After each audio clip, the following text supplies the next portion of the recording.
नमस्कार। आज आपके सामने फिर से हाजिर हूं। एक नए विषय पे चर्चा शुरू करेंगे। आज का चर्चा का विषय मैंने चुना है, अगर कुंडली में शुक्र नीच राशि में बैठ जाते हैं तो जातक के जीवन काल पे इसका क्या दुष्प्रभाव होगा, इस पे चर्चा करेंगे। तो आज के युग में शुक्र बहुत ही ज्यादा इंपॉर्टेंस रखते हैं और अगर वो नीच का हो जाए तो व्यक्ति का जीवन नीरस सा हो जाता है, क्योंकि शुक्र ही है जो हमें लग्जरी प्रदान करते हैं। हर तरह का लग्जरी, हर तरह के सुख सुविधा शुक्र ही प्रदान करते हैं। सुखी वैवाहिक जीवन का आधार भी शुक्र ही है। तो अगर शुक्र ही नीच का हो जाए तो जीवन तो नीरस सा हो जाएगा जातक का। लेकिन कुंडली के अलग अलग घर में कहीं ज्यादा दुष्प्रभाव होगा, कहीं कम दुष्प्रभाव होगा। इस पर निर्भर करता है कि शुक्र कहाँ नीच का हो रहे हैं, किस घर में नीच का हो रहे हैं। तो इस पे चर्चा करेंगे।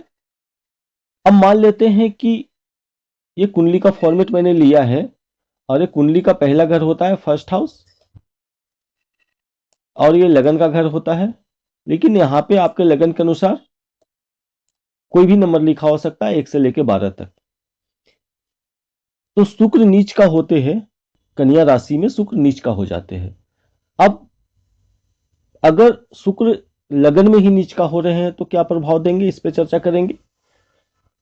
अगर शुक्र लगन में ही नीच का हो रहे हैं, यानी लगन में 6 नंबर लिखा है, यानी कन्या लगन की कुंडली है और शुक्र यहीं पे बैठे हैं, तो शुक्र नीच का हो जाएंगे।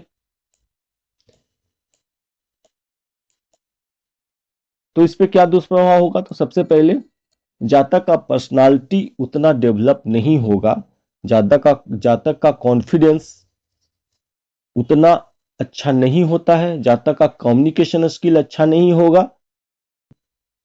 इसके साथ साथ ये देखें कि जातक धन के मामले में अनलक्की होगा, क्योंकि शुक्र यहाँ पे 6 नंबर लिखा है तो सेकेंड हाउस में 7 नंबर लिखा होगा। और जैसा हम लोग जानते हैं शुक्र तुला राशि का और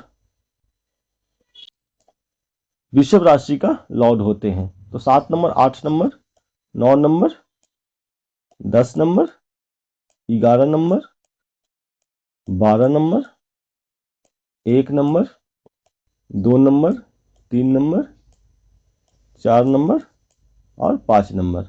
तो शुक्र यहाँ पे कौन कौन सा घर का लॉर्ड होंगे, एक तो सेकंड घर का लॉर्ड हो रहे हैं और एक आपके भाग्य भाव का लॉर्ड हो रहे हैं, यानी वृषभ राशि का लॉर्ड और तुला राशि का लॉर्ड शुक्र होते हैं। तो शुक्र धन भाव के स्वामी और भाग्य भाव के स्वामी होकर के आपके लगन में नीच का हो रहे हैं, तो व्यक्ति भाग्यहीन होगा, उसका भाग्य साथ बिल्कुल भी नहीं देगा।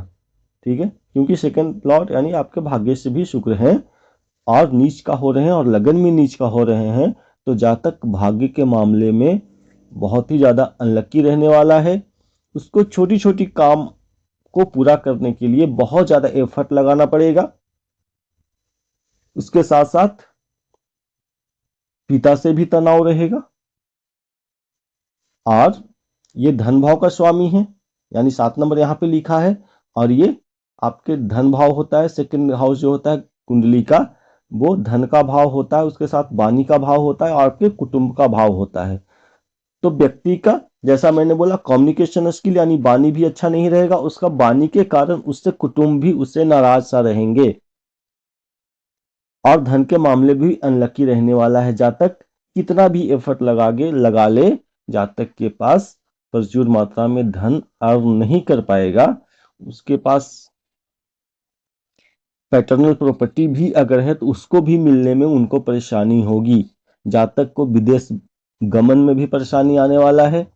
तो कुल मिलाकर के अगर कहते हैं कि शुक्र अगर आपके लगन हाउस में नीच का हो रहे हैं तो जातक बहुत ही ज्यादा अनलकी रहने वाला है, हर तरह से परेशानियों से घिरने वाला है। जातक पर्सनालिटी डेवलपमेंट नहीं होगा, कैरियर के मामले में जातक अनलकी रहने वाला है, उसका लक उसको साथ नहीं देने वाला है, धन के मामले में अनलकी रहने वाला है, कुटुंब के मामले में अनलकी रहने वाला है और उसका कम्युनिकेशन स्किल भी उतना अच्छा नहीं होने वाला है।